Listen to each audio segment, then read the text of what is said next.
लाहौर से हमारे deputy bureau chief Mohammad Imran Gill की रिपोर्ट के मुताबिक मांगा मंडी ट्रैफिक कवानीन पर अमल करना हर शहरी का फ़र्ज़ है। ट्रैफिक कवानीन पर अमल करके हम अपने समेत सबको महफूज बना सकते हैं। इन ख्यालात का इजहार सैयद ज़फ़र अब्बास नकवी एसपी ट्रैफिक लाहौर ने मांगा मंडी में ताजिर बरादरी और सहाफ़ियों से मुलाकात के दौरान किया।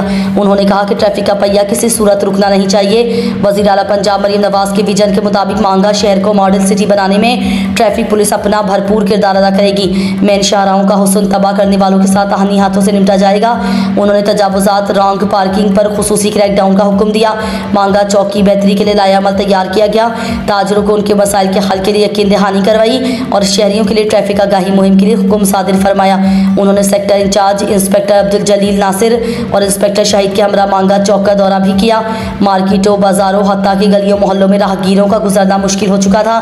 ट्रैफिक पुलिस की बेहतरीन कारकर्दगी की वजह से ये मुमकिन हुआ है। ताजरों के वफ्द में मियाँ बशीर अहमद, हाजी मोहम्मद मुश्ताक, मियाँ अमानत अली, निसार अहमद चिश्ती, जबकि सहाफ़ियों के वफ्द में नेशनल प्रेस क्लब मांगा मंडी के सदर शेख मोहम्मद लतीफ़ शाहिद, मियाँ आमिर अहमद शेख, मियाँ जावेद, सैयद नाजिम रज़ा और अताउल्लाह भट्टी ने शिरकत की।